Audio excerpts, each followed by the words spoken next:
When Jadeveon Clowney was drafted first overall back in 2014, it seemed like the Texans just walked into the next Hall of Fame pass rusher. They just finished their season 2-14, and Clowney was seen as that next generational talent. He had the highlight plays, he had the perfect build standing at 6'5", 266 pounds, and he just crushed the combine testing as a 92nd percentile edge rusher. The sky seemed the limit. However, things did not go his way as a rookie. He tore the meniscus in his knee and he was placed on injured reserve, missing the rest of the season. Throughout the next 4 years in Houston, Clowney made an obvious impact when he was on the field. However, just like in his rookie year, he dealt with a variety of injuries. This clearly affected his upside. He also has been overshadowed by another edge defender from that same draft. Khalil Mack, who was originally drafted by the Raiders and now plays for the Bears, is the best edge defender in the NFL. He's also one of the top overall players in all of football too. Meanwhile, Clowney, on the other hand, just simply hasn't lived up to his lofty hype coming out of college. Now, fast forward to this week in the NFL, and Clowney was just traded to the Seahawks. On paper, a third-round pick, Mingo and Martin, for this pass rusher seems like the Seahawks clearly got the better end of this deal. While we're going to discuss this trade and how the Frank Clark deal to Kansas City fits into all this in greater detail later on, for now, let's go through Clowney's film and talk about what he brings to this defense. The first thing that really stands out to me as I watch his film is how he uses his athleticism to make plays. This plus versatility are easily his two biggest assets. While Clowney never became that elite pass rusher, he freelanced all over the defensive line and he consistently made plays for the Texans defense. He also blitzed between the A and B gaps, and he impacted the quarterback on stunts on a regular basis. Take this play against the Broncos. Before the snap, Clowney lined up as a 3-tech defensive tackle in a 2-point stance. He jab stepped outside with his right foot, forcing the left guard to widen his stance. He then jumped back inside through the A gap to rip underneath, and he disengaged from the block to sack the quarterback. This all happened in just under 3 seconds. Here's another play from the 2018 season where he did the same exact thing. Before the snap, Clowney lined up as a box linebacker, and then he ran a 3-man stunt with McKinney and Ejiofor.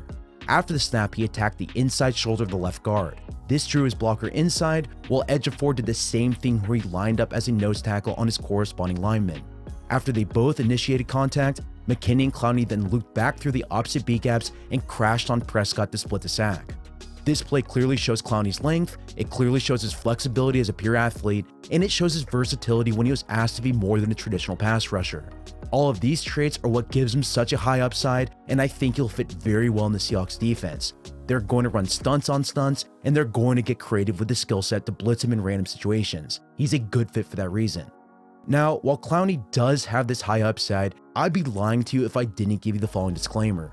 Clowney, for all intents and purposes, is not an elite pass rusher. That's a fact. In a traditional one-on-one pass rushing opportunity, he's just not going to win on a regular basis. As much as it pains me to say this, but over and over again, he failed to make an impact against one-on-one offensive tackles around the league. This, in my opinion, is the big reason why I don't think the Texans re-signed him in the first place. Take this play against Laremy Tunsil. Before the snap, Clowney lined up in a wide 9 alignment. He exploded off the snap, setting up for his stab move around the edge.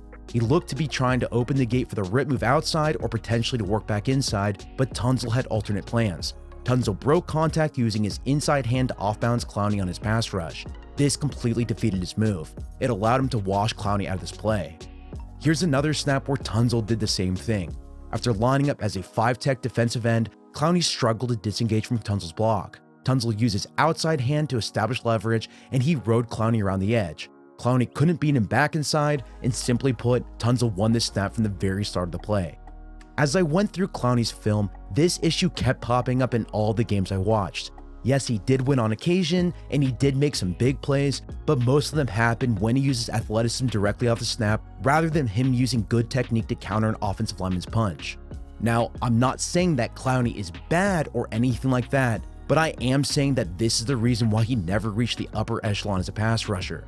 Based on my tracking, I just didn't think he knew how to properly connect his hands and feet. I also felt like he needs to improve his plan of attack before the snap. I think he needs to get better with his initial hand placement, and I think he needs to refine his technique to disengage and use a counter move anytime his first rush fails. This was especially true on bull rushes. He clearly knows how to use speed and strength to collapse the pocket, but I want him to see him finish the move by disengaging in order to sack the quarterback. He too regularly fell short in this final task. Now, where Clowney did excel was when the Texans used him on stunts and blitzes, as he's absolutely deadly on this type of plays. The Seahawks need to continue using him in that capacity. He can be a run defender first and foremost on early downs, and he can be used in a variety of methods on third downs based on that versatile skill set. That's where I think he adds value to this defense. To illustrate this further, check out his advanced stats as they pretty much tell the same story. According to Pro Football Focus, Clowney is roughly average to above average as a pass rusher when you look at his pass rush productivity metric. Last season, he was exactly average as a pass rusher, while back in 2017, he was in the 68th percentile in the same metric. In my opinion, and when you add in all these data points on your screen, I agree with their assessment. Based on this data, I don't think it's fair to expect him to suddenly become a 15-sack guy, but if he does finish with 9 or 10 sacks, but kills in the run game like he did for the Texans, the Seahawks will still definitely get their money's worth out of this trade. Speaking of run defense, for how hit or miss or simply inconsistent Clowney was as a pass rusher, he's pretty much the opposite as a run defender. He's incredible in this category. Out of all the edge defenders in the NFL, Clowney is easily in the top 5 against the run. He consistently creates plays in the backfield, and he has a sixth sense for defeating blocks to stop running backs in their path.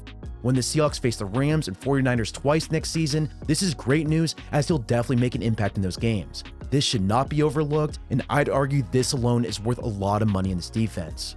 To illustrate this, check out this example against the Patriots. The Texans defense was faced with a 1st and 10 in the middle of the first quarter.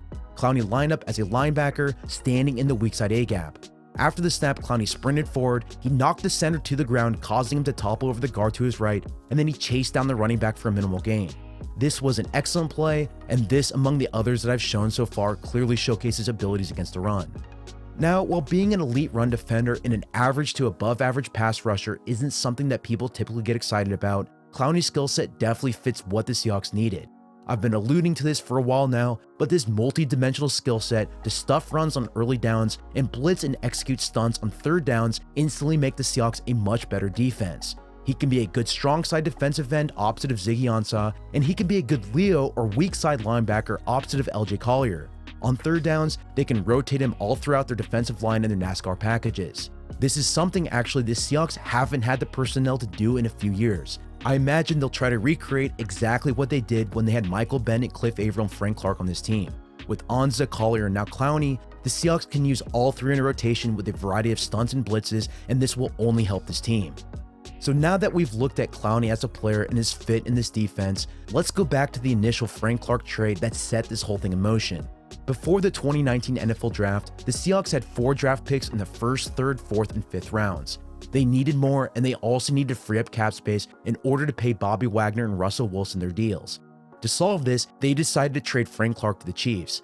This netted the team an additional first this year, but it also gave them an additional 2nd rounder in next year's draft. While this is obviously good news from the standpoint of getting value out of your players, this trade left a big hole in this defense. They desperately needed help at rushing the passer.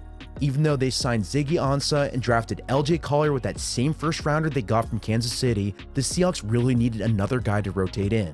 This is why they traded for Clowney. With him not signing the franchise tag in Houston, and this trade happening after the crucial July 15 deadline where he can't sign a long-term contract now, this lowered his overall value compared to some of the other guys. This is why the Seahawks were able to get him for a 3rd round pick and by trading Barkevious Mingo and Jacob Martin to the Texans. Now, if you look at the series of events and combine both these trades together, we get the following summary. The Seahawks essentially exchanged Clark, Mingo, Martin, and a 2020 3rd rounder in order to land Clowney, Collier, and his 2020 2nd. Additionally, this also had cap ramifications. The Seahawks didn't have to pay Clark the $20.8 million a season he wanted, they didn't have to pay Mingo and Martin roughly $5 million combined, and the Texans also paid for half of Clowney's franchise tag as well. The Seahawks are only on the hook for roughly $9 million for his services. What's crazy is that even if Clowney leaves in free agency next season, there is a good chance that he'll net the team a 3rd or 4th round compensatory pick. No matter how you slice it, it's pretty clear that the Seahawks just got a whole lot better and they didn't have to pay a ton in order to do that. In my opinion, this trade was exactly what the Seahawks needed in order to improve their defense, and this gave them a much better shot at a playoff run this season. Well, that's all I have for you in this one. With football season finally here, MyBookie has generously agreed to sponsor this video. If you are like me and you are looking for a great sportsbook to wager on this season's games, look no further. They have the best lines around, and their easy-to-use interface makes it extremely easy to find all the current week's matchups. I strongly recommend giving them a try. For a limited time only, MyBookie is offering viewers of this channel an exclusive 100% sign-up bonus for up to $1,000. Go ahead and use my promo code Samuel100 to take advantage of this offer. Thank you so much for watching and for all of your support. Also, if you want to keep this channel going, you can support me through my Patreon account, and you can follow me on Twitter at SamuelRGold.